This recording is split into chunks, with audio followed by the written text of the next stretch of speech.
यह कथा उस काल की है जब धरती पर धर्म और कर्म का संतुलन डावाडोल हो रहा था। सूर्यवंश के प्रतापी राजा सूर्यवर्मा के राज्य की कीर्ति कभी दिगंत तक फैली थी। उनके पुरखों ने उस भूमि को अपने पुण्य से सींचा था और सूर्यवर्मा ने अपने पराक्रम से उस राज्य में, जिसे लोग धर्म की धुरी मानते थे, कभी अन्न के भंडार खाली नहीं हुए थे। सरयू का पवित्र जल खेतों को स्वर्ण में बदल देता था और नगर के बाजारों में मध्य रात्रि तक व्यापार का उत्सव चलता था। मंदिर के घंटों की ध्वनि और गुरुद्वारों से आती वाणी राज्य के वैभव का नित्य गान करती थी। स्वयं राजा सूर्यवर्मा, जिनकी भुजाओं में सहस्र हाथियों का बल था और जिनका न्याय सूर्य की किरणों के समान निष्पक्ष था, अपनी प्रजा के लिए देवता तुल्य थे।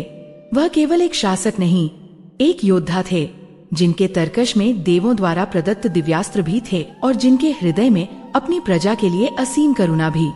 किंतु अब सब बदल चुका था। वह स्वर्ण युग जैसे किसी श्राप की परछाई में खो गया था। पिछले 6 मासों से राज्य पर एक अज्ञात भय और कराल अकाल का साया मंडरा रहा था। वही भूमि जो सोना उगलती थी, अब सूख कर पाषाण हो गई थी। धरती की छाती पर गहरी दरारें थीं, जैसे किसी दैत्य ने अपने नखों से उसे चीर डाला हो। नदियों का जल या तो सूख गया था या इतना विषाक्त हो गया था कि उसे पीना मृत्यु को निमंत्रण देना था। पशुओं के कंकाल खेतों में बिखरे पड़े थे और माताओं की क्षीण हो चुकी छातियों से दुग्ध की जगह रुधिर टपकने लगा था। यह केवल भूख का भय नहीं था, यह कुछ अधिक भयावह था। ये एक अज्ञात आतंक था। सूर्यास्त होते ही नगर के द्वार बंद हो जाते थे। लोग अपने घरों में दुबक जाते थे। रात्रियां अब विश्राम के लिए नहीं, अपितु एक अंतहीन प्रतीक्षा के लिए थी। हवा में एक ऐसी सरसराहट घुल गई थी जो जीवितों की नहीं लगती थी। कभी कभी रात्रि के प्रहर में ऐसी चीत्कारें सुनाई देती थी जिनका स्रोत कोई नहीं जानता था। स्वयं राजा सूर्यवर्मा, वह महान योद्धा जिसने अपने जीवन में कभी भय का मुख नहीं देखा था, अब रात रात भर जागता था। उसका भव्य शयन कक्ष, जो कभी उसे शांति देता था, अब एक कारागार बन गया था। जैसे ही अर्धरात्रि का प्रहर होता, उसे अपने कक्ष में अदृश्य परछाइयां नृत्य करती दिखती थीं। ये सामान्य परछाइयां नहीं थीं, जो प्रकाश के अभाव से बनती हैं। ये घनीभूत अंधकार थीं, जो प्रकाश को ही निगल जाती थीं। वे कोनों से निकलती, दीवारों पर रेंगती और कभी कभी उसके इतने निकट आ जाती कि उसे उनकी बर्फीली ठंडक का आभास होता। वह अपनी म्यान से अपनी खड्ग निकालता, वायु में घुमाता, किंतु उसकी खड्ग केवल शून्य को काटती। एक योद्धा के लिए इससे बड़ा दंड क्या हो सकता था कि शत्रु अदृश्य हो और उसका प्रहार व्यर्थ जाए। उसकी नींद छिन चुकी थी और उसकी आंखों के नीचे कालिमा ने स्थायी घर बना लिया था। परंतु असली आघात तो अभी शेष था। एक योद्धा का अभिमान, उसका बल, उसके अस्त्र होते हैं। सूर्यवर्मा का शस्त्रागार किसी मंदिर से कम नहीं था। वहां वे दिव्यास्त्र रखे थे जो उसके पूर्वजों ने तपस्या से अथवा स्वयं देवों से वरदान में पाए थे। एक सुबह जब राजा अपनी व्यथा को शांत करने के लिए अपने शस्त्रागार में प्रार्थना करने गया, तो उसके पैर वहीं जम गए। उसने जो देखा वह उसकी कल्पना से भी परे था। उसके दिव्यास्त्रों पर, जिन पर काल की धूल भी नहीं बैठ सकती थी, उन पर जंग लगनी शुरू हो गई थी। यह सामान्य जंग नहीं थी, यह एक काली, चिपचिपी, लिसलिसी परत थी जो धातु को खा रही थी। वह आग्नेयास्त्र, जिसकी एक टंकार से अग्निवर्षा होती थी, आज शीतल पड़ा था। वह वरुण पाश, जो समुद्रों को बांधने की क्षमता रखता था, आज सूखा और निष्प्राण था। और उसका वह अमोघ इंद्रधनुष, जिस पर उसने अजेय होने की शपथ ली थी, उसकी प्रत्यंचा दीमकों द्वारा खाई जा चुकी थी। यह केवल हथियारों का क्षय नहीं था, यह उसके धर्म, उसके पुण्य और उसके अधिकार का क्षय था।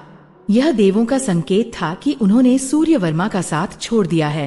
राजा ने इस संकट के समाधान के लिए आकाश पाताल एक कर दिया। राज्य के सबसे बड़े ज्योतिषियों और खगोल शास्त्रियों को बुलाया गया।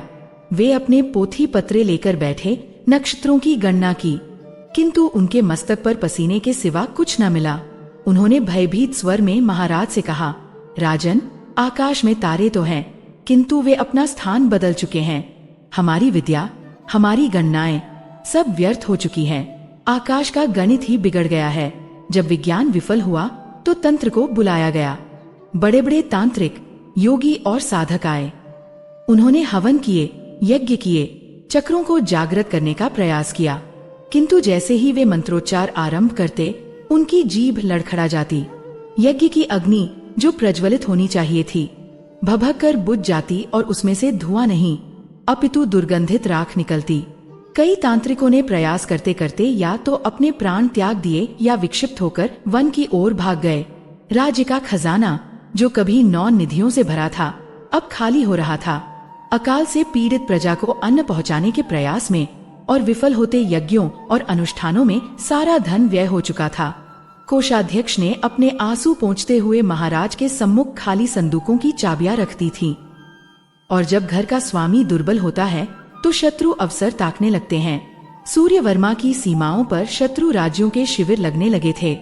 वे गिद्ध जो कभी सूर्यवर्मा के प्रताप से भयभीत रहते थे अब राज्य के मृत शरीर को नोचने के लिए एकत्र हो रहे थे। गुप्तचरों ने सूचना दी कि वे किसी भी क्षण आक्रमण कर सकते हैं। एक ऐसा राजा जो अदृश्य परछाइयों से त्रस्त था, जिसके अस्त्रों को जंग लग चुकी थी और जिसका खजाना खाली था, वह युद्ध कैसे लड़ता? सूर्यवर्मा ने सब देख लिया था। असफलता, निराशा, भय और पराजय। वह अपने महल के उस गुप्त कक्ष में गया जहां उसकी कुलदेवी की सदियों पुरानी प्रतिमा स्थापित थी।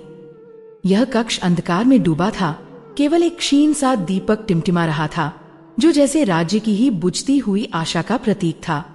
सूर्यवर्मा ने अपना राजमुकुट उतारा, अपने शाही वस्त्र त्यागे और एक सामान्य याचक की भांति देवी की प्रतिमा के सम्मुख घुटनों के बल बैठ गया।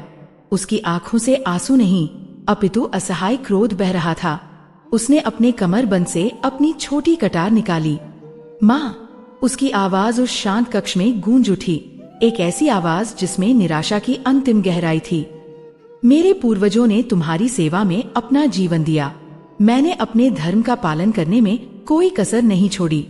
फिर भी आज मेरा राज्य मर रहा है, मेरी प्रजा भूखी है, मेरे अस्त्र निष्प्राण हैं और मैं तुम्हारा वंशज अदृश्य प्रेतों से भयभीत हूँ। मैंने ज्ञानी, ध्यानी, तांत्रिक सबको मा लिया, सब विफल रहे। उसने अपनी कटार की धार को अपने अंगूठे से जांचा, वह तीक्ष्ण थी। हे कुलदेवी, आज मैं तुम्हारे समक्ष अंतिम प्रतिज्ञा करता हूँ। मैं इस अंधकार का स्रोत ढूंढने का एक अंतिम प्रयास करूंगा, किंतु यदि मुझे इस संकट का समाधान नहीं मिला, यदि मेरा वंश, मेरा राज्य और मेरा धर्म इसी प्रकार नष्ट होने के लिए अभिशप्त है, तो यह कटार मेरे ही रक्त से तुम्हारी प्यास बुझाएगी। मैं एक पराजित राजा के रूप में जीवित नहीं रहूंगा। या तो तुम मुझे मार्ग दिखाओगी या यह सूर्यवर्मा अपने प्राण त्याग देगा। ये मेरा अंतिम निर्णय है। प्रतिमा शांत रही। कक्ष में केवल टिमटिमाते दीपक की लौ और एक पराक्रमी राजा की टूटती हुई सांसों का स्वर शेष था। अंधकार और अधिक घना हो गया था और सूर्यवर्मा अपनी प्रतिज्ञा के साथ उस अंधकार में अकेला बैठा था। अपनी प्रतिज्ञा के भार से दबा, सूर्यवर्मा उसी रात्रि अपने कक्ष में लौटा। उसका निर्णय अडिग था, किंतु मार्ग अज्ञात। वह जानता था कि एक राजा के रूप में वह इस रहस्य की जड़ तक नहीं पहुंच सकता। राजसी वस्त्र, मुकुट और सिंहासन का अहंकार, ये सब उस अदृश्य शत्रु के सम्मुख व्यर्थ थे। समाधान यदि मिलना था तो वह तब त्याग और एक भिक्षुक की विनम्रता से ही मिलना था। उसने अपने सबसे विश्वस्त वृद्ध मंत्री को मध्यरात्रि में गुप्त रूप से बुलाया। मंत्री ने जब अपने स्वामी का विवरण मुख और धधकती आंखों को देखा तो उसका हृदय कांप उठा। मंत्रीश्वर, सूर्यवर्मा की आवाज में एक कठोर शांति थी। राज्य अब तुम्हारे हवाले है। मैं नहीं जानता कि कितने दिन, कितने मास या कितने वर्ष लगे। हो सकता है मैं कभी न लौटूं। तुम शत्रु को सीमा पर रोके रखना, जैसे भी हो। प्रजा को मेरे जीवित होने का विश्वास दिलाते रहना। किंतु सत्य यह है कि सूर्यवर्मा आज से केवल एक तपस्वी है। उसने अपने राजसी वस्त्रों को त्यागा और एक भिक्षुक का रुद्राक्ष और भगवा वस्त्र धारण कर लिया। अपने मखमली बिछौने को छोड़कर वह नंगे पैर महल के गुप्त मार्ग से निकला। ये वही राजा था जिसके एक पग धरने पर पृथ्वी कांप उठती थी और आज वही राजा चोरों की भांति अपने ही महल से निकल रहा था। उसके कमरबंद में केवल वही एक कटार थी जो उसने अपनी कुलदेवी के समक्ष उठाई थी, या तो समाधान के लिए या अपने प्राण हरने के लिए। नगर की सीमा पर पहुंचकर उसने एक अंतिम बार अपनी स्वर्णमयी राजधानी को देखा, जो अब अंधकार में डूबी एक प्रेत नगरी सी लग रही थी। एक गहरी सांस लेकर वह उस घने आदिम वन में प्रविष्ट हो गया, जहाँ से, जैसा कि किंवदंतियां कहती थीं, आज तक कोई जीवित नहीं लौटा था। यह वन, जिसे लोग काल अरण्य कहते थे, सामान्य वन नहीं था। यह पृथ्वी के गर्भ से उपजा एक जीवित सत्य था। यहाँ के वृक्ष इतने प्राचीन थे कि उन्होंने युगों को बदलते देखा था। उनकी जटाएं आकाश से लेकर पाताल तक फैली थीं और उनकी छाल के नीचे जैसे समय का रक्त बहता था।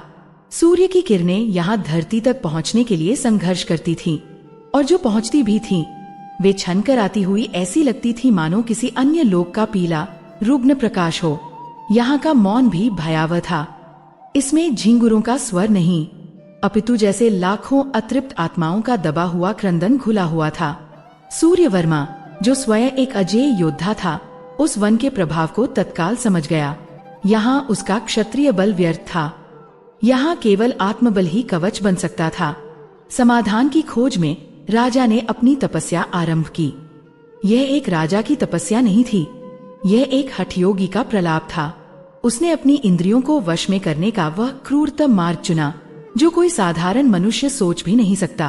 प्रथम सप्ताह उसने पंचाग्नि तप आरंभ किया। ग्रीष्म की दोपहरी में, जब सूर्य स्वयं आग उगल रहा होता, सूर्यवर्मा 4 दिशाओं में प्रचंड अग्नि प्रज्वलित करता और 5वें सूर्य के ताप को अपने मस्तक पर झेलता हुआ एक टांग पर खड़ा होकर अपनी कुल देवी के मंत्र का जाप करता। अग्नि उसकी त्वचा को जलाती, उसे झुलसा देती, किंतु उसके भीतर जल रही प्रतिज्ञा की ज्वाला के सम्मुख वह अग्नि भी शीतल लगती थी। उसकी त्वचा काली पड़ गई, उस पर छाले उभर आए, किंतु वह अडिग रहा। रात्रि में वह उसी वन की बर्फीली शीत में एक पतली शिला पर केवल अपने भगवा वस्त्रों में लेट जाता। जब इससे भी मन को शांति नहीं मिली, तो उसने जल तप आरंभ किया।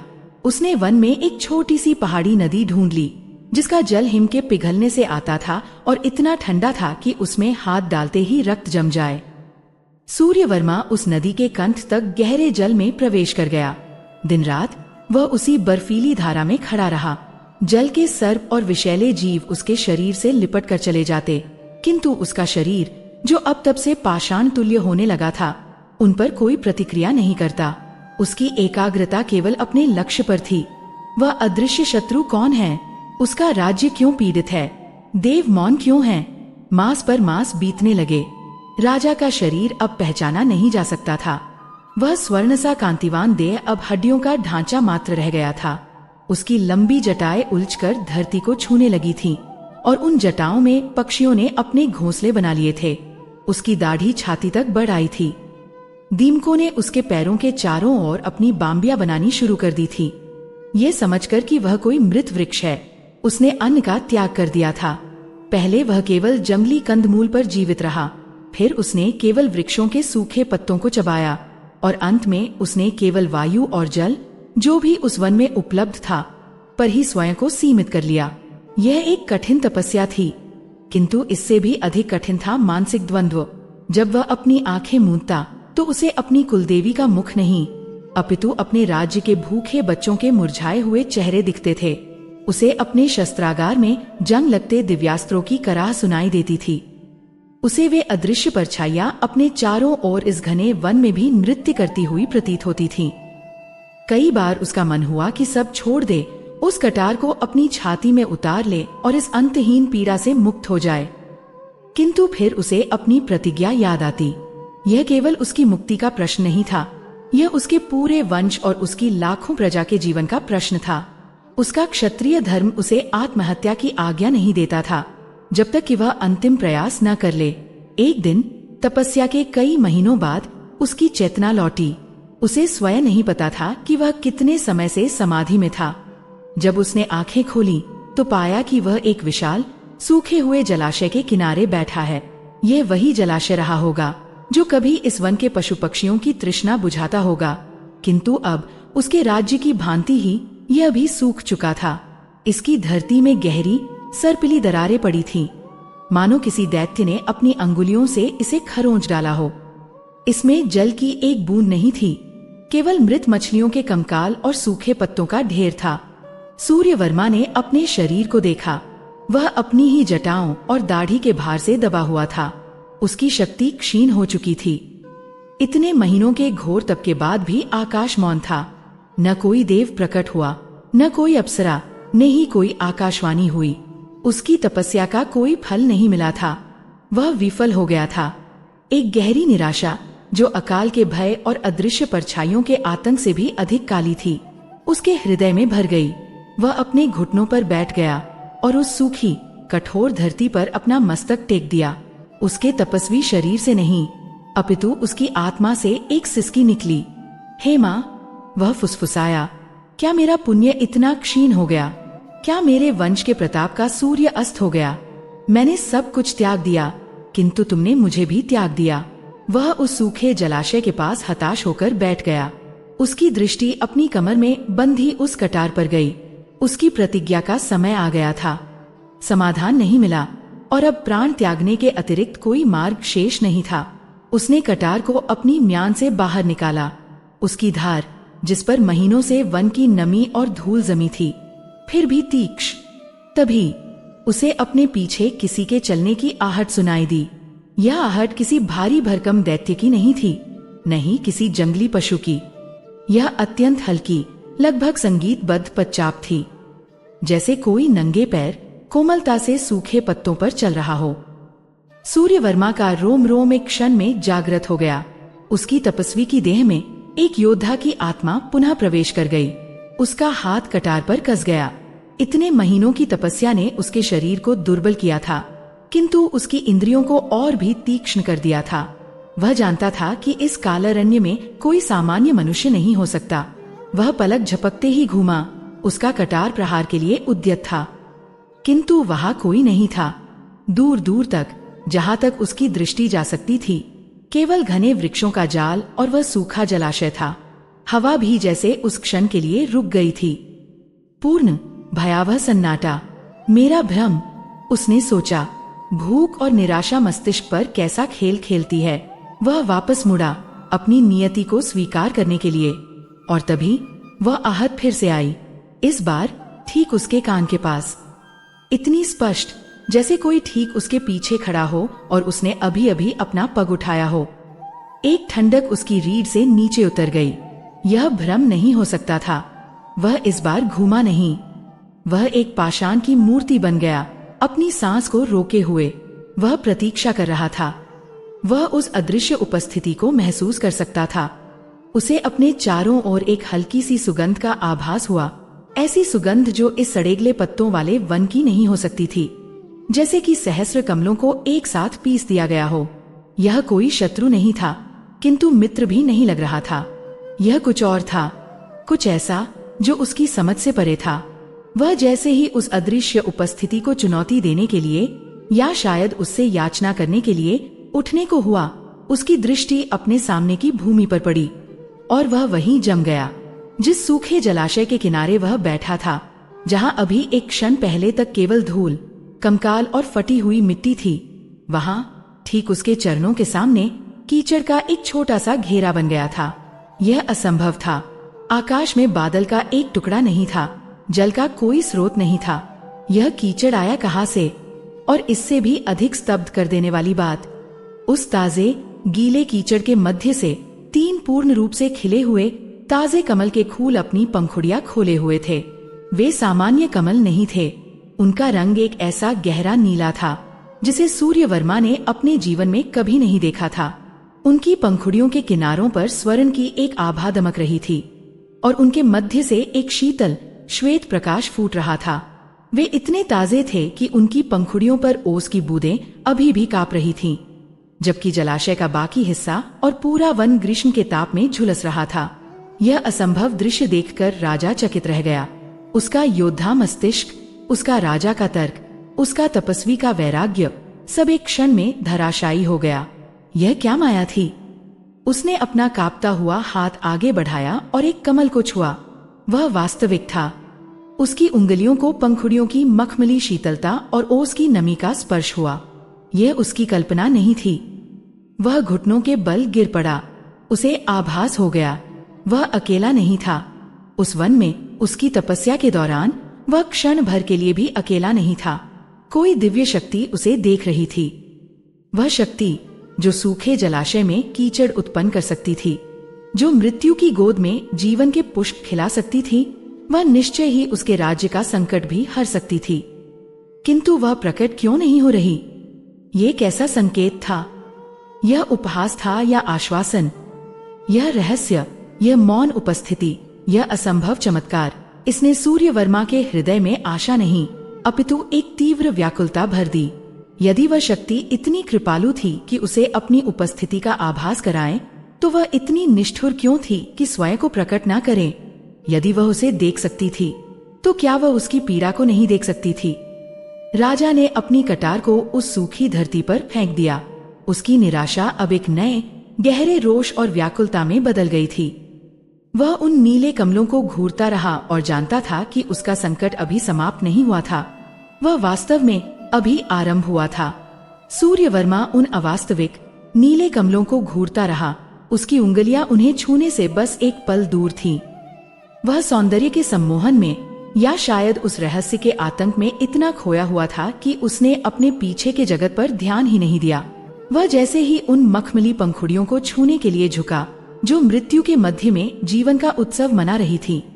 एक असहनीय तीव्र प्रकाश पुंज उस सूखे जलाशय के केंद्र से फूटा। यह सूर्य के प्रकाश से भी अधिक प्रखर था, इतना प्रखर कि सूर्यवर्मा को, जो स्वयं एक सूर्यवंशी था, अपनी आंखें हाथों से ढकनी पड़ी। प्रकाश की वह दीवार जैसे पिघली और जब राजा ने अपनी पलकें खोली तो उसने देखा कि उसके और उन कमलों के मध्य एक विशाल जटाधारी तपस्वी खड़े थे। वे एक आदिम काल की प्रतिमूर्ति लगते थे। उनकी जटाएं इतनी लंबी थीं कि वे उनके पैरों को चूमकर धरती पर फैल गई थी, मानो वे वन के वृक्षों की जड़ें हों। उनके शरीर पर वस्त्र के नाम पर केवल एक व्याघ्र चर्म लिपटा था और उनका पूरा शरीर तपकी भस्म से ढका हुआ था। उनकी आंखें बंद थीं, फिर भी ऐसा प्रतीत होता था कि वे सूर्यवर्मा के आर पार देख रहे हैं। उनका मुखमंडल एक ऐसी शांति से दीप्त था जो इस लोक की नहीं लगती थी, किंतु उस शांति के पीछे एक सहस्र ज्वालामुखियों की ऊर्जा दबी हुई थी। तपस्वी ने अपनी आंखें नहीं खोली। उन्होंने उन कमलों की ओर भी नहीं देखा। उनका मुख आकाश की ओर था, जैसे वे किसी अदृश्य संवाद में लीन हों। फिर एक ऐसी आवाज में जो पत्थरों के टकराने और झरने के बहने का मिश्रण थी, वे बोले, सूर्यवर्मा। उस आवाज ने वन के मौन को चीर दिया। तुम व्यर्थ ही अपने शस्त्रागार को दोष दे रहे हो। तुम्हारे अस्त्रों पर जंग नहीं लगी है राजन, जंग तुम्हारे कर्मों पर लगी है। ये शब्द नहीं थे, यह वज्रपात था। सूर्यवर्मा, जो महीनों के तप से दुर्बल हो चुका था, इस सीधे आघात से तिलमिला उठा। उसका क्षत्रिय अहंकार, जो तप की राख के नीचे दबा हुआ था, पुनः भड़क उठा। वह भूल गया कि वह एक भिक्षुक है, वह भूल गया कि वह हताश है। उसके भीतर का राजा गरज उठा। तपस्वी, वह अपनी पूरी शक्ति से चीखा और उसकी आवाज उसकी दुर्बल देह के विपरीत आश्चर्यजनक रूप से सशक्त थी। तुम जानते नहीं कि तुम किससे बात कर रहे हो। मैं सूर्यवर्मा हूँ, इस भूमि का अधिपति। मैंने अपने धर्म का पालन किया है, मैंने यज्ञ किए हैं, मैंने अपनी प्रजा को अपनी संतान समझा है, और तुम एक अज्ञात योगी मेरे ही कर्मों पर प्रश्न उठाने का साहस कर रहे हो। वो अपनी उस कटार को ढूंढने के लिए जमीन टटोलने लगा जो उसने निराशा में फेंक दी थी। तपस्वी ने धीरे सी एक अत्यंत करुण मुस्कान दी। उन्होंने अंततः अपनी आंखें खोली। उनकी आंखें, वे आंखें नहीं थी, वे दो नीले नक्षत्र थे, ठीक उन कमलों के रंग के। उनमें न क्रोध था न भय, केवल असीम ज्ञान और उससे भी गहरी उदासी थी। मैं जानता हूं कि तुम कौन हो सूर्यवर्मा, ऋषि ने शांति से कहा, और उनकी शांति ने राजा के क्रोध को एक पल में जलहीन अग्नि की भांति शांत कर दिया। मैं ये भी जानता हूं कि तुम यहाँ क्यों हो। तुम उन अदृश्य परछाइयों से भयभीत हो। तुम अपने निष्प्राण अस्त्रों से हताश हो। तुम अपने राज्य को मरते हुए देख रहे हो, किंतु तुम केवल वर्तमान को देख रहे हो। तुम उस जड़ को नहीं देख रहे जिसने इस विश्व वृक्ष को जन्म दिया है। सूर्यवर्मा का क्रोध अब पिघलकर याचना में बदल गया।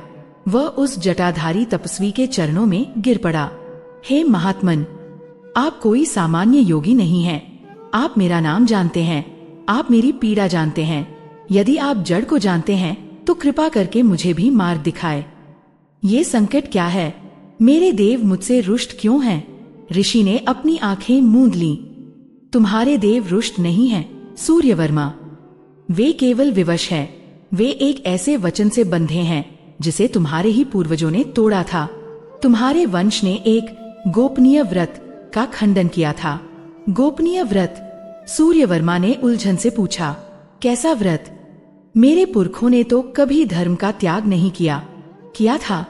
ऋषि की आवाज में दृढ़ता थी। बहुत पहले, कई पीढ़ियों पूर्व, तुम्हारे एक पूर्वज ने, जो स्वयं भगवान श्री कृष्ण के अनन्य भक्त थे, एक घोर संकट के समय ये प्रतिज्ञा ली थी। उन्होंने एक ऐसे व्रत को धारण करने का संकल्प लिया था जो समस्त व्रतों में श्रेष्ठ है, जो सीधे उस परम चेतना से जोड़ता है जिसने इस सृष्टि का निर्माण किया है। उस व्रत के प्रताप से तुम्हारे पूर्वज का संकट तो टल गया और तुम्हारे वंश को अजेय होने का वरदान मिला। किंतु एक शर्त थी कि यह गोपनीय व्रत तुम्हारे वंश की हर पीढ़ी द्वारा हर मास बिना किसी भूल के निभाया जाएगा। ऋषि ने एक गहरी सांस ली। तुम्हारे पूर्वजों ने कुछ पीढ़ियों तक इसे निभाया, किंतु जैसे जैसे समृद्धि बढ़ी, जैसे जैसे राज्य का वैभव बढ़ा, वे अपनी प्रतिज्ञा को भूलने लगे। पहले ये व्रत केवल एक औपचारिकता बना, फिर यह एक असुविधा बन गया और अंततः तुम्हारे दादा के पिता के समय में इसे पूरी तरह त्याग दिया गया। तुम्हारे पूर्वजों ने उस दिव्य शक्ति का अपमान किया जिसने उन्हें सब कुछ दिया था। आज तुम जो पीड़ा भोग रहे हो सूर्यव, वह तुम्हारे कर्मों की नहीं, अपितु तुम्हारे वंश के उस खंडित वचन की, उस टूटी हुई प्रतिज्ञा की पीड़ा है। सूर्यवर्मा कांप उठा। तो मेरे अस्त्र, मेरी प्रजा, यह सब उस खंडित व्रत के कारण है? हाँ, ऋषि ने कहा। वह दिव्य शक्ति जिसने तुम्हारे अस्त्रों को तेज दिया था, अब स्वयं ही उन्हें क्षीण कर रही है। वह परछाइयां कोई प्रेत नहीं, अपितु उस अतृप्त प्रतिज्ञा की ही छाया है जो तुम्हारे महल में न्याय मांगने आती है। राजा ने अपने हाथ जोड़ लिए। उसकी आंखों से आंसुओं की धारा बह निकली। हे मुनिश्रेष्ठ, समाधान क्या है? मैं उस भूल का प्रायश्चित कैसे कर सकता हूँ? मैं अपने वंश के उस पाप को धोने के लिए कुछ भी करूँगा। मुझे वह मार्ग बताएं। ऋषि ने अपनी नीली आंखें फिर से खोली। इस बार उनमें एक हल्की सी चमक थी। उन्होंने केवल इतना कहा, तुम्हारे पतन का कारण अष्टमी है और तुम्हारा उत्थान भी अष्टमी ही करेगी। अष्टमी? सूर्यवर्मा ने इस पहेली को समझने का प्रयास किया। मैं समझा नहीं गुरुवर। ऋषि ने सूर्यवर्मा के सिर पर अपना हाथ रखा और जैसे ही उस जटाधारी तपस्वी का स्पर्श राजा को हुआ, उसे लगा जैसे सहस्रों ज्ञान गंगाएं उसके मस्तिष्क में प्रवाहित हो गई हों। ऋषि की आवाज अब उसके कानों में नहीं, सीधे उसकी आत्मा में गूंज रही थी। ध्यान से सुनो राजन, तपस्वी ने समझाया। वह गोपनीय व्रत कोई और नहीं बल्कि स्वयं भगवान श्री कृष्ण का व्रत था। प्रत्येक मास के कृष्ण पक्ष की अष्टमी तिथि को मासिक कृष्ण जन्माष्टमी कहते हैं। ये तिथि कोई साधारण तिथि नहीं है। यह स्वयं श्री कृष्ण की दिव्य शक्ति और उनके जन्म के उत्सव की शक्ति रखती है। तुम्हारे पूर्वज इसी दिन, इसी अष्टमी को भूल गए। यही तुम्हारे पतन का कारण बनी। और मेरा उत्थान? सूर्यवर्मा ने कांपते हुए पूछा। तुम्हारा उत्थान भी यही अष्टमी करेगी। ऋषि ने दृढ़ता से कहा। तुम्हें इस व्रत को पुनः जीवित करना होगा। आज से तुम प्रतिज्ञा लो कि तुम प्रत्येक मास के कृष्ण पक्ष की अष्टमी को यह व्रत करोगे। इस दिन पूर्ण निराहार रहोगे, जल की एक बूंद भी नहीं। और ठीक मध्य रात्रि में, जब अंधकार अपनी चरम सीमा पर होता है, ठीक उसी प्रहर में तुम्हें कान्हा का जन्मोत्सव मनाना होगा। तुम्हें उन्हें माखन मिश्री का भोग लगाना होगा। यह छोटा सा भोग यदि सच्ची श्रद्धा और अटूट प्रतिज्ञा से चढ़ाया गया तो तुम्हारे राज्य के सबसे बड़े यज्ञों से भी अधिक फलदायी होगा। तुम्हारी हर इच्छा, तुम्हारी प्रजा का हर कष्ट इस एक व्रत से दूर हो जाएगा। ये सुनकर सूर्य के हृदय में आशा की एक किरण जागी। मार्ग कठिन था किंतु असंभव नहीं था। किंतु तभी उसे अपनी वर्तमान स्थिति का बोध हुआ। लेकिन गुरुवर, उसने हताश स्वर में कहा, मैं तो एक भिक्षुक हूँ। मेरे पास अन्न का एक दाना नहीं है। मैं इस घने वन में हूँ।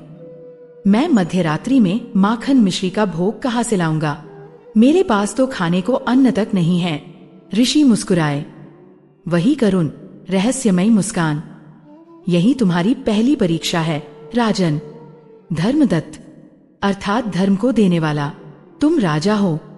तुम्हारा धर्म केवल राज करना नहीं, अपनी प्रतिज्ञा को निभाना भी है। यदि तुम इस व्रत को करने के लिए सच्चे हृदय से संकल्प लेते हो तो तुम्हें मार्ग भी स्वयं ही ढूंढना होगा। सूर्यवर्मा ने अपनी कमर पर बंधी खाली म्यान को देखा। उसका शरीर कांप रहा था, किंतु उसकी आंखों में एक नई फौलादी चमक थी। उसने उन नीले कमलों को देखा जो अभी भी उस कीचड़ में खिले हुए थे। उसने अपनी जटाधारी देह को देखा।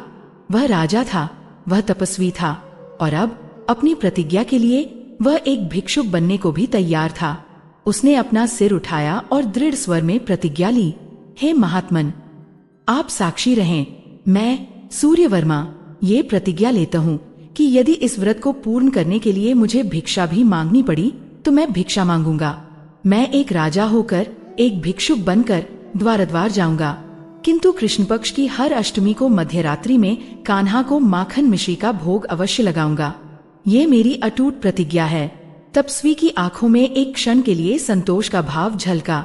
तुम्हारी पहली परीक्षा आज से ही आरंभ होती है राजन। उन्होंने कहा, आज से 3 दिन पश्चात कृष्ण पक्ष की अष्टमी है। सूर्यवर्मा कुछ और पूछ पाता, इससे पहले ही तपस्वी ने अपनी आंखें मूंद ली। वही तीव्र प्रकाश पुंज एक बार पुनः प्रकट हुआ, इतना चकाचौंध करने वाला कि सूर्यवर्मा को अपनी आंखें बंद करनी पड़ी। जब उसने आंखें खोली तो तपस्वी जा चुके थे। वन में पुनः वही भयावह सन्नाटा था, किंतु एक चीज बदल गई थी। वह सूखा जलाशय जहाँ केवल धूल थी, वहाँ अब वे 3 दिव्य नीले कमल खिले हुए थे, और उनके साथ राजा सूर्यवर्मा के हृदय में एक अटूट प्रतिज्ञा और एक असंभव लगने वाली चुनौती का उदय हो चुका था। अगले 2 दिन सूर्यवर्मा ने उस वन में अन्न जल का त्याग कर दिया। वह अपनी प्रतिज्ञा के लिए स्वयं को तैयार कर रहा था। अष्टमी के दिन वह तपस्वी से राजा और राजा से भिक्षुक बन गया।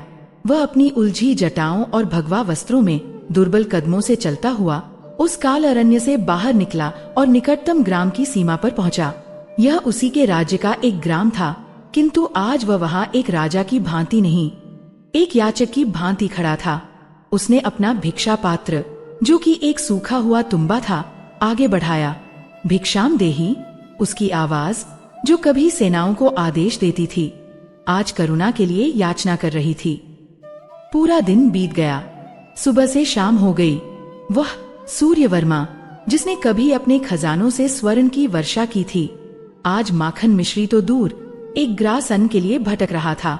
लोग उस विक्षिप्त से दिखने वाले कंकाल मात्र तपस्वी को देखते और जो भी रूखा सूखा होता उसे दे देते। जब सूर्यास्त हुआ और चंद्रमा की क्षीण कला आकाश में दिखने लगी, सूर्यवर्मा अपने तुम्बे को लेकर एक वृक्ष के नीचे बैठ गया। उसने अपनी भिक्षा देखी। पूरे नगर में दिन भर भिक्षा मांगने के बाद उसे केवल 2 सूखी जली हुई रोटियां मिली थीं।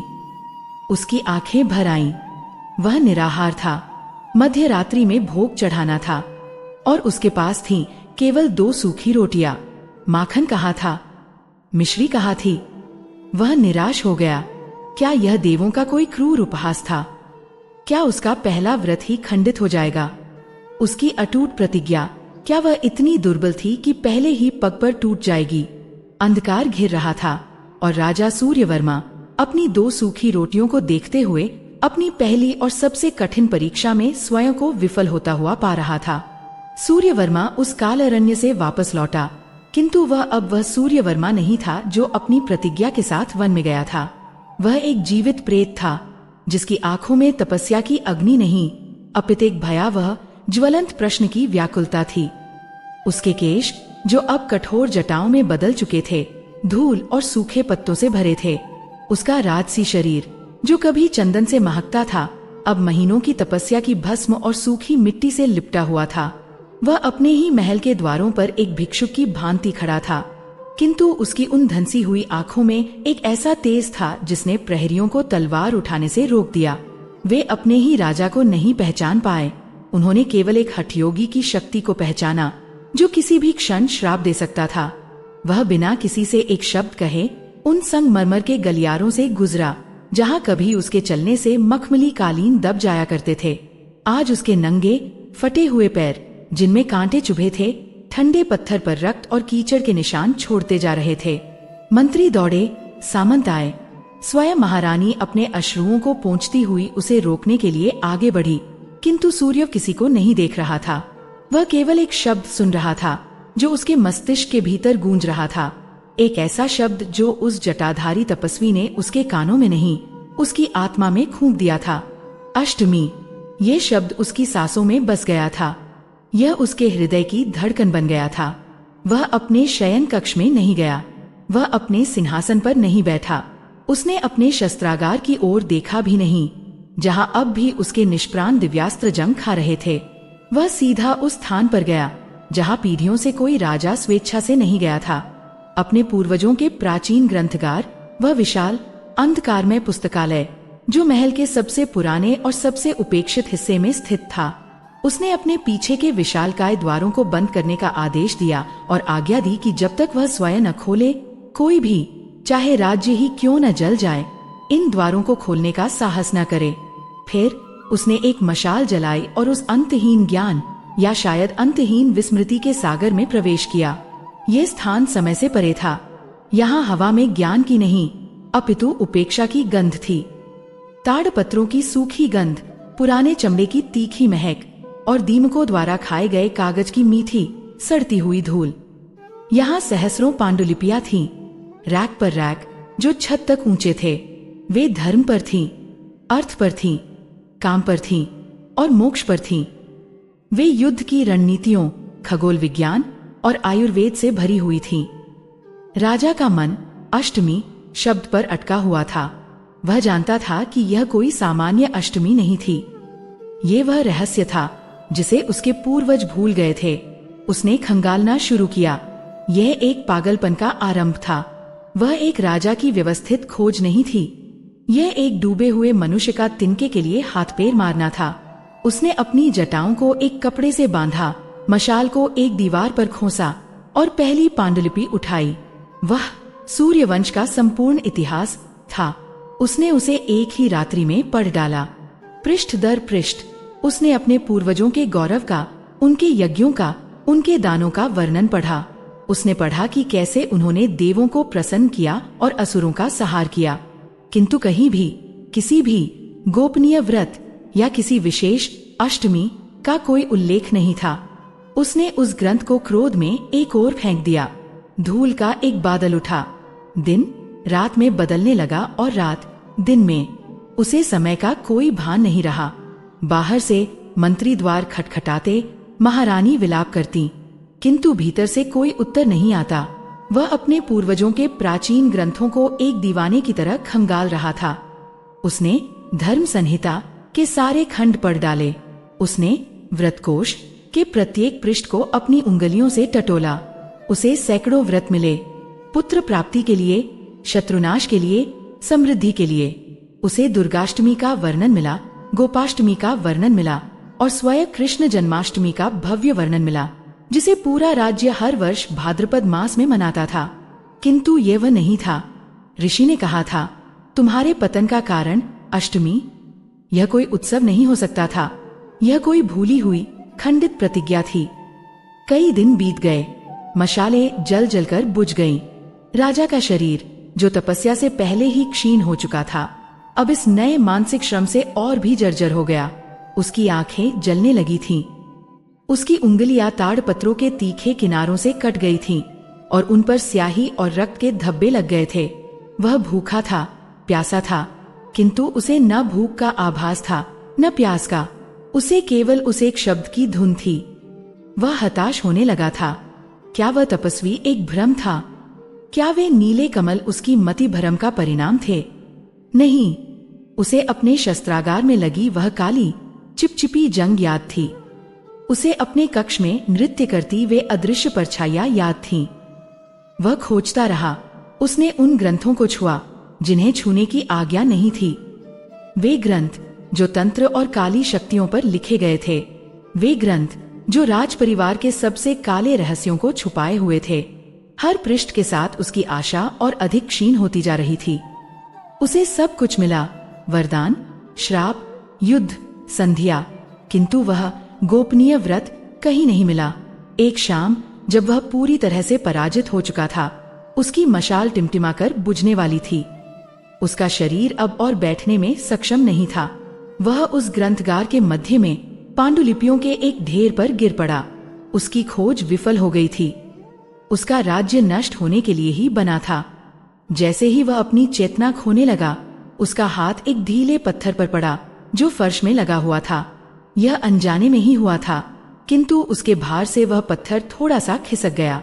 राजा की धंसी हुई आंखों ने ये देख लिया। उसमें एक अंतिम बार शक्ति का संचार हुआ। उसने अपने सारे बल से उस पत्थर को धकेला। उसके नीचे एक छोटा सा गुप्त तहखाना था। उसमें कोई भव्य खजाना नहीं था। उसमें केवल एक छोटी सी चंदन की पेटी रखी थी जो दीमकों से लगभग नष्ट हो चुकी थी। राजा ने कांपते हाथों से उस पेटी को खोला। उसके भीतर मखमली वस्त्र में लिपटी एक अत्यंत जीर्ण शीर्ण पांडुलिपि रखी थी। यह ताड़पत्र पर नहीं, यह भोजपत्र पर लिखी गई थी और इसकी स्याही लगभग उड़ चुकी थी। यह इतनी पुरानी थी कि इसे छूते ही यह राख में बदल सकती थी। राजा ने अपनी अंतिम मशाल जलाई। उसने अपनी सांस रोक ली और उस पांडुलिपि के पृष्ठों को पलटना शुरू किया। यह उसके किसी पूर्वज की निजी दैनंदिनी डायरी लगती थी। इसमें कोई राजकाज का वर्णन नहीं था, अपितु एक भक्त के अपने इष्ट के साथ संवाद का वर्णन था।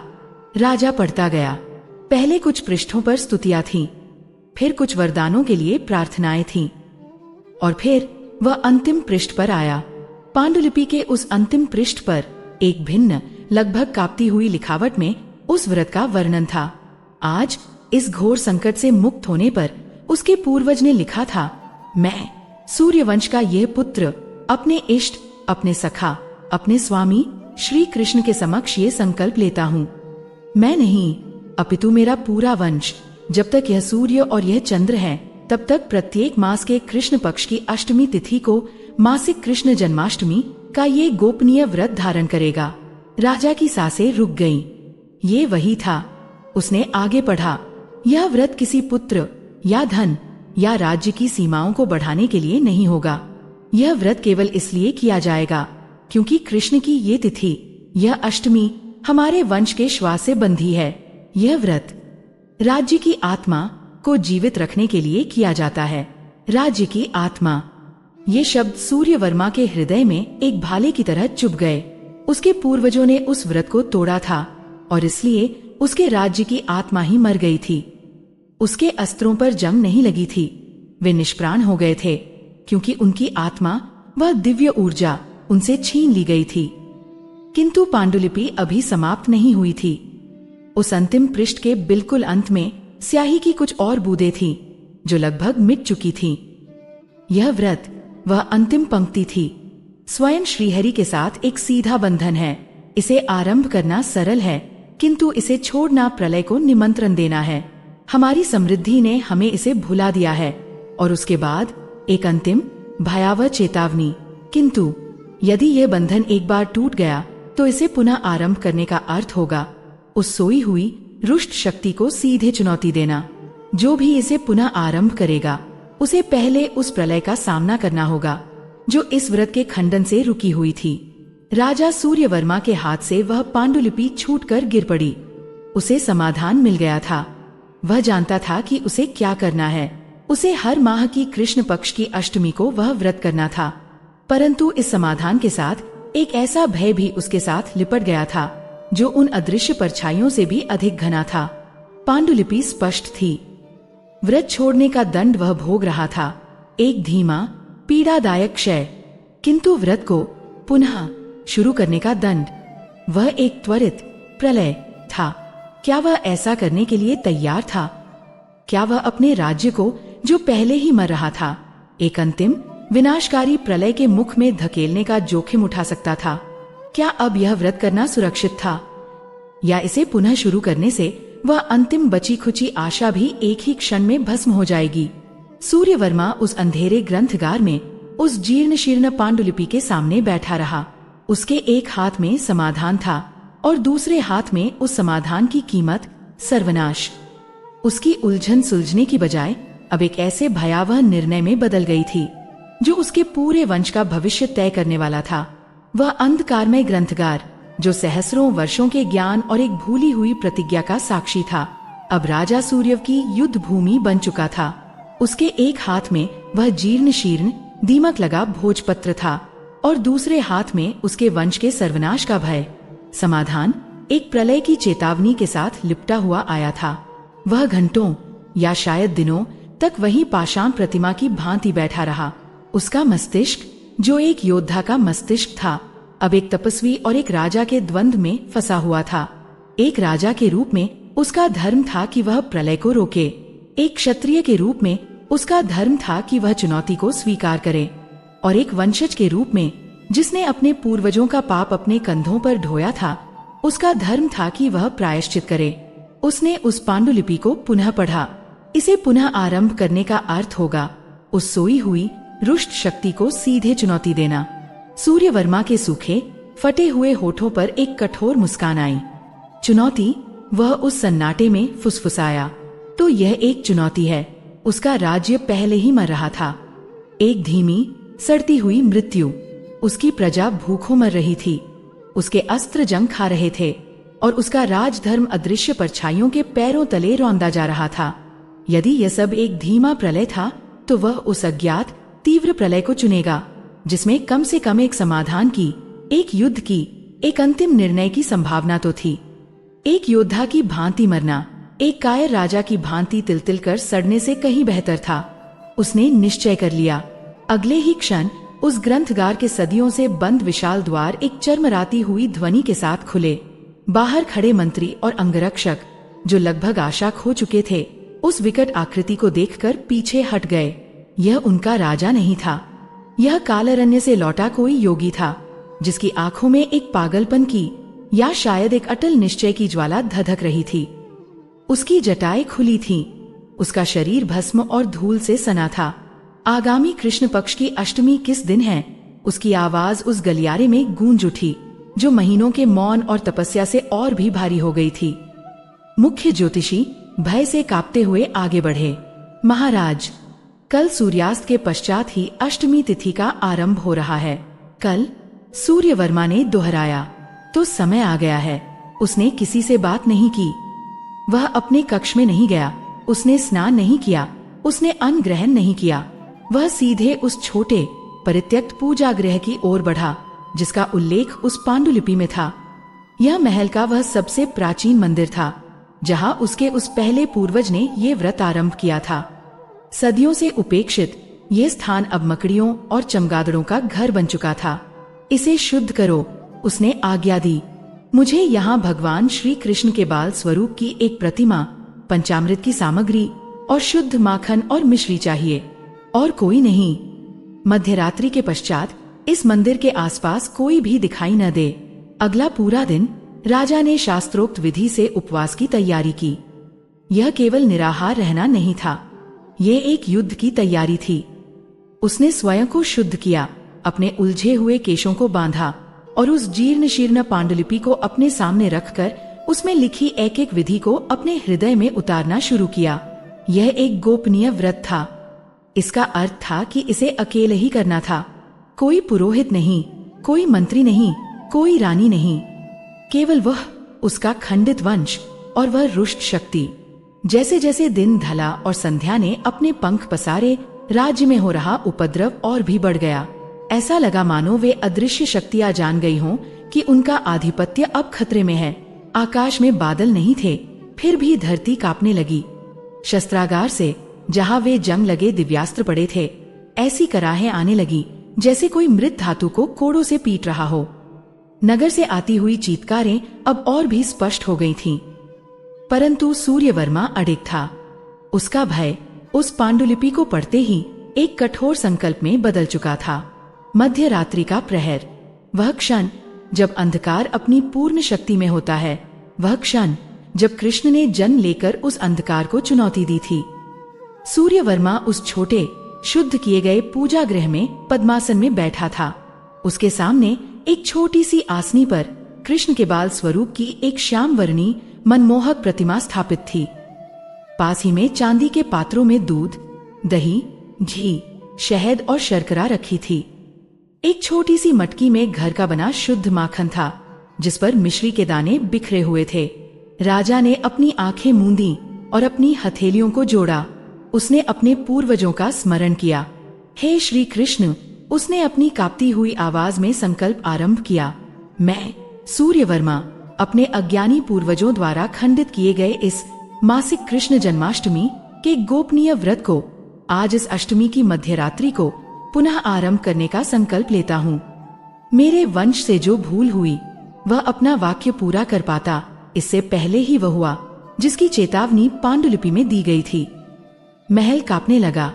यह वन का वह कंपन नहीं था, यह एक प्रलय का आरंभ था। धरती एक घायल पशु की भांति गुर्रा उठी।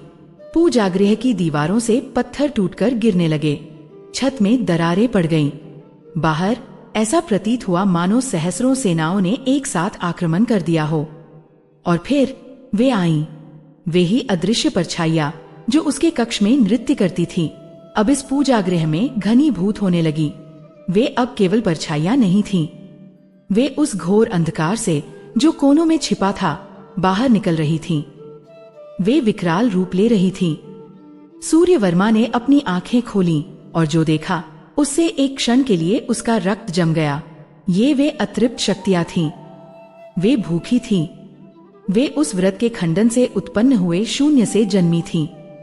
वे ही थीं जो इतने वर्षों से उसके राज्य की आत्मा को, उसके तेज को, उसके पुण्य को भोग रही थीं। वे किसी दैत्य, दानव या पिशाच जैसी नहीं थीं। वे उनसे भी अधिक भयावह थीं। वे आकारहीन थीं, फिर भी उनके सैकड़ों हाथ और हजारों चीत्कार करते हुए मुख प्रतीत होते थे। वे घनीभूत लिसलिसे अंधकार की बनी थीं, जिनमें से एक ऐसी दुर्गंध आ रही थी जैसे सहस्रों शव एक साथ सड़ रहे हों। उनकी आंखें नहीं थीं, किंतु उनके स्थान पर जलते हुए अंगारे थे जो केवल घृणा और अतृप्त भूख से भरे थे। वे राजा को पूजा से रोकने का हर संभव प्रयास करने लगी। पहले उन्होंने भयंकर आकृतियां धारण की। उस अंधकार ने उसके मृत पिता का रूप लिया जो उसे धिक्कार रहे थे। मूर्ख, रुक जा, तू हम सबको नर्क में धकेलेगा। फिर वे उसकी मृत मां के रूप में विलाप करने लगी। पुत्र, इस पूजा को रोक दे, ये हमें खा जाएंगी। सूर्यवर्मा ने अपनी आंखें बंद करने का प्रयास किया, किंतु वे आकृतियां उसके मन के भीतर दिखने लगी। फिर डरावनी आवाजें आरंभ हुईं। वे केवल चीत्कार नहीं थीं, वे उसके राज्य के भूखे मरते बच्चों का रुदन थीं, जो एक साथ गूंज उठा था। वे उसकी प्रजा की पीड़ा थीं, जो उसे दोष दे रही थीं। तुम्हारे कारण तुम राजा बनने के योग्य नहीं हो, तुम सबको मरवा दोगे। और उन सब आवाजों के बीच एक ठंडा फुसफुसाता हुआ स्वर था जो सीधे उसकी आत्मा में प्रवेश कर रहा था। व्रत टूट चुका है, उसे टूटा ही रहने दो। हमें भोगने दो, हमें शांति दो। यदि तुमने यह अभिषेक किया तो हम इस राज्य का कण-कण पी जाएंगे। पूजा गृह का तापमान गिरने लगा। इतनी ठंडक हो गई जैसे वह किसी हिम गुफा में बैठा हो। उसके द्वारा प्रज्वलित अखंड दीपक की लौ कांपने लगी और एक ही फूंक में बुझ गई। अब कक्ष में प्रकाश का एकमात्र स्रोत वे जलते हुए अंगारे थे, जो वे विकराल आकृतियां थीं। और अंत में शस्त्रों का खनकना, यह उसके अपने शस्त्रागार की ध्वनि थी। वे अतृप्त शक्तियां उसे उसका सबसे बड़ा भय दिखा रही थीं। उसे अपने चारों ओर अपने ही जंग लगे दिव्यास्त्र हवा में उड़ते हुए दिखे। वह आग्नेयास्त्र जिस पर काली जंग लगी थी, वह उसके मस्तक के ठीक ऊपर मंडरा रहा था, जैसे उसे भस्म करने की प्रतीक्षा कर रहा हो। वह वरुण पाश एक काले सर्प की भांति उसके गले में लिपटने को आतुर था। यह एक मानसिक युद्ध था और सूर्यवर्मा अपनी अंतिम सीमा पर था। यह राजा के विश्वास की अंतिम परीक्षा थी। वे शक्तियां अब उस छोटी सी कृष्ण प्रतिमा की ओर बढ़ने लगीं। उनका एक घिनौना अंधकारमय हाथ उस पंचामृत के पात्र की ओर बढ़ा, उसे अपवित्र करने के लिए, उसे ढुलकाने के लिए। सूर्यवर्मा ने अपने कांपते हुए हाथों से अभिषेक के लिए चांदी का कलश उठाया। उसमें दूध भरा था, किंतु उसका हाथ इतना कांप रहा था कि कलश उसके हाथ से छूटने को था। उसका पूरा शरीर भय से जकड़ गया था। पांडुलिपि की चेतावनी सत्य थी। ये प्रलय था, वह विफल हो रहा था, उसका विश्वास टूट रहा था। वह इस आतंक को सहने में असमर्थ था। वह सब कुछ छोड़ने ही वाला था।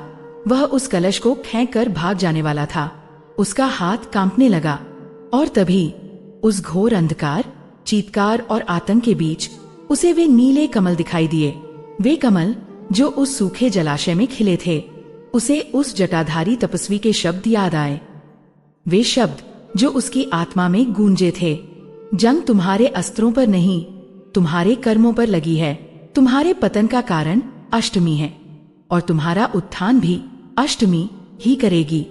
उत्थान, यह जो हो रहा था, यह प्रलय नहीं था। यह उत्थान की पीड़ा थी। यह शुद्धिकरण की अग्नि थी। यह वह जंग थी जो उसके कर्मों से, उसके वंश के पापों से उतर रही थी। ये शक्तियां उसे डरा नहीं रही थी, वे स्वयं डरी हुई थीं। वे अपने भोजन को खोने से डर रही थीं। एक क्षण पहले कांपता हुआ वह हाथ, जिसमें भय की शीतलता थी, अब एक फौलादी पकड़ में बदल गया, जिसमें प्रायश्चित की उष्मा थी। उसकी धंसी हुई आंखों में, जो भय से बंद होने को थीं, अब एक योद्धा का, एक भक्त का, एक हठी राजा का क्रोध उभर आया। नहीं, वह उन विकराल आकृतियों पर चीखा और उसकी अकेली आवाज उन सहस्रों चीत्कारों पर भारी पड़ गई। तुमने बहुत भोग लिया, वह गर्जा। यह राज्य मेरे पूर्वजों का हो सकता है, किंतु इसकी आत्मा मेरे कृष्ण की है। और आज यह अष्टमी मेरे पतन का नहीं, मेरे उत्थान का आरंभ है। उसने अपनी सारी शक्ति बटोरी। वे छाया हस्त जो कलश को छूने वाले थे, वे उसकी इस दृढ़ता की ज्वाला से एक पल को ठिठके। सूर्यवर्मा ने उस अवसर को नहीं खोया। उसने अपने उस स्थिर हाथ से उस घोर कंपन और कोलाहल के बीच वह दूध से भरा कलश उठाया और श्री कृष्णाय नमः के जयघोष के साथ उस बाल स्वरूप की श्याम प्रतिमा पर अभिषेक की पहली पवित्र धारा प्रवाहित कर दी। जिस क्षण दूध की वह श्वेत धारा प्रतिमा के मस्तक से होती हुई चरणों तक पहुंची, उन विकराल अतृप्त शक्तियों ने एक ऐसी गगनभेदी चीत्कार की जो केवल पीड़ा से ही जन्म ले सकती थी। अभिषेक आरंभ हो चुका था। अंतिम परीक्षा का पहला चरण पार हो गया था। जिस क्षण अभिषेक की वह प्रथम पवित्र धारा बालकृष्ण की प्रतिमा से छिटककर धरती पर गिरी, उन घनीभूत विकराल परछाइयों के मध्य जैसे एक विस्फोट हो गया। उनकी सामूहिक गगनभेदी चीत्कार अब आतंकित करने वाली नहीं, अपितु असहनीय पीड़ा से भरी हुई थी। वह पवित्र दुग्ध धारा उनके लिए तेजाब की भांति थी। वे पीछे हटीं, अपनी घिनौनी आकृतियों को सिकोड़ती हुईं, जैसे कोई रात्रिचर जीव अकस्मात सूर्य के सम्मुख आ गया हो। किंतु सूर्यवर्मा अब रुका नहीं। उसका भय भस्म हो चुका था, उसका संशय गल चुका था। वह अब केवल एक राजा नहीं, केवल एक तपस्वी नहीं, वह एक भक्त था जो अपने इष्ट को उन अशुद्ध शक्तियों के मध्य से मुक्त करा रहा था। वह प्रलय के केंद्र में बैठा शांति का एक अटूट स्तंभ बन गया था। नमो भगवते वासुदेवाय। उसका स्वर अब कांप नहीं रहा था।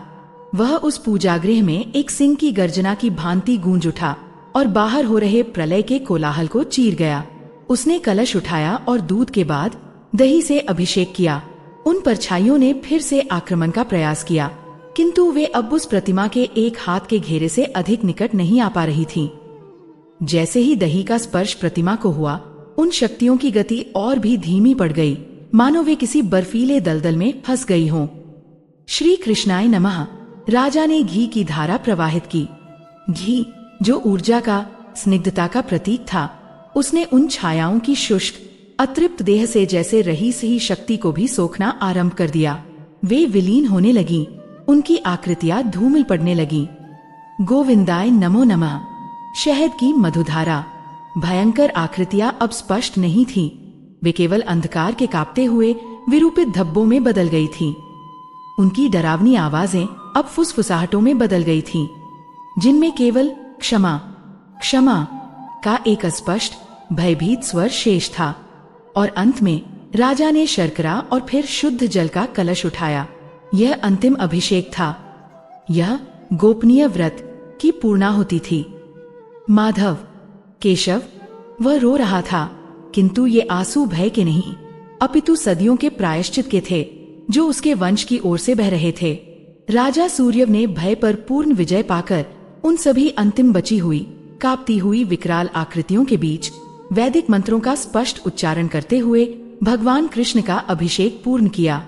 जैसे ही अभिषेक का वह अंतिम पवित्र जल मूर्ति के चरणों से स्पर्श करता हुआ नीचे गिरा, एक दिव्य प्रकाश का महाविस्फोट हुआ। यह प्रकाश उस छोटे से पूजा गृह से नहीं, यह उस श्यामवर्णी बाल प्रतिमा के हृदय से फूटा था।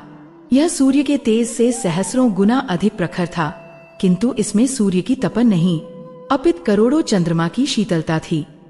यह प्रकाश श्वेत नहीं था, यह वही गहरा दिव्य नीला रंग था जो राजा ने उन असंभव कमलों में देखा था। प्रकाश की उस सुनामी ने उस कक्ष के प्रत्येक अणु को भर दिया और वे सभी आसुरी परछाइयां, वे शक्तियां जो पीढ़ियों से उसके राज्य की आत्मा को भोग रही थीं, वे उस दिव्य नीले प्रकाश को सहन नहीं कर सकी। उन्होंने क्षमा याचना का भी अंतिम अवसर खो दिया था। उन्होंने एक अंतिम मर्मभेदी सामूहिक चीत्कार की, जो इस बार केवल पीड़ा की नहीं अपितु पूर्ण विनाश की थी। वे उस प्रकाश में चीत्कार करती हुई भस्म हो गईं। वे अंधकार के कणों में बिखर गईं और वे कण भी उस प्रकाश द्वारा जलाकर राख कर दिए गए। एक क्षण में सब शांत हो गया। पूजागृह में अब केवल शुद्ध घृत के दीपक की लौ, जो स्वयं ही पुनः प्रज्वलित हो उठी थी, पंचामृत की दिव्य सुगंध और राजा सूर्य की गहरी तृप्त सांसों का स्वर शेष था। वह प्रलय, वह आतंक, वह सहस्रों वर्षों का खंडित व्रत सब एक क्षण में शुद्ध हो गया था।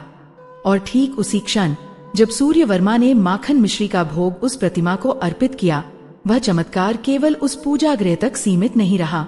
राज्य में जहां आकाश महीनों से एक खाली तांबे के बर्तन की तरह चमक रहा था, जहां सूखे बादलों की पपड़ियां जमी थी, वहां अकस्मात एक गड़गड़ाहट हुई। यह प्रलय की गड़गड़ाहट नहीं थी, यह जीवन का संगीत था।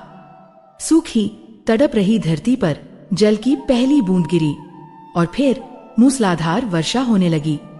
यह केवल जल नहीं था, यह जैसे आकाश से अमृत बरस रहा था, जो उस विषाक्त भूमि के हर कण को, हर दरार को, हर सूखे हुए कंद को तृप्त कर रहा था।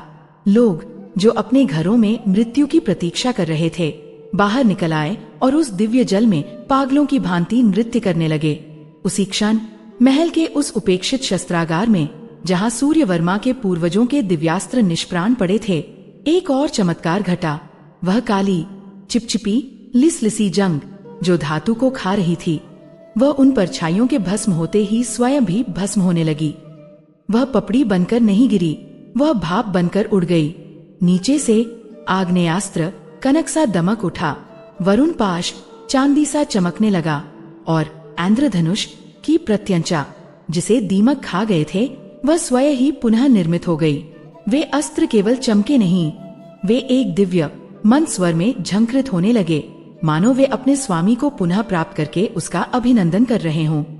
अगले ही दिन सूर्योदय के समय, जब राजा सूर्यवर्मा, जो अब अपने राजसी वस्त्रों में था, किंतु जिसका मुख तप और भक्ति के तेज से एक योगी की भांति दमक रहा था, महल की प्राचीर पर आया, उसके गुप्तचरों ने एक अविश्वसनीय समाचार लाया।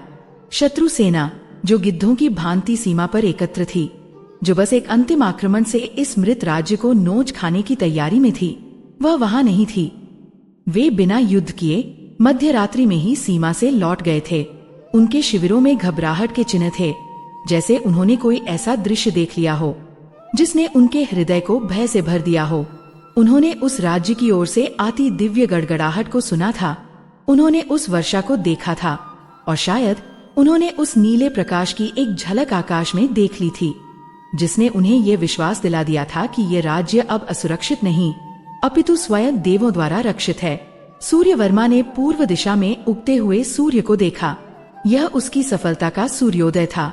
वह उस क्षण समझ गया, वह समझ गया कि मनचाही सफलता केवल धन का खजाना भरना या युद्ध के मैदानों को जीतना नहीं है, वह तो क्षणिक है। असली सफलता वह मनचाही सफलता, जिसका वचन उस गोपनीय व्रत में था, वह थी अपने धर्म की रक्षा करना, अपने कुल की आत्मा की रक्षा करना। वह भूला हुआ व्रत, वह कृष्ण पक्ष की अष्टमी केवल एक पूजा नहीं थी, यह उसके राज्य और उसके वंश के बीच का वह आध्यात्मिक सेतु था जिसे उसके पूर्वजों ने तोड़ दिया था। आज उस प्रलय की रात्रि से गुजरकर उसने उस सेतु का पुनर्निर्माण किया था। यह व्रत उसे धन या राज्य नहीं लौटाता, यह व्रत उसे वह आंतरिक व आध्यात्मिक शक्ति देता था जो पीढ़ियों तक सुख और समृद्धि को बनाए रखने के लिए आवश्यक थी। यह वह कवच था जिसे उसका वंश भूल गया था। आज सूर्यवर्मा ने उस कवच को पुनः धारण कर लिया था और वह जानता था कि जब तक यह कवच उसके वंश के पास है, कोई अकाल, कोई शत्रु और कोई भी अदृश्य परछाई उसके राज्य का बाल भी बाका नहीं कर सकती।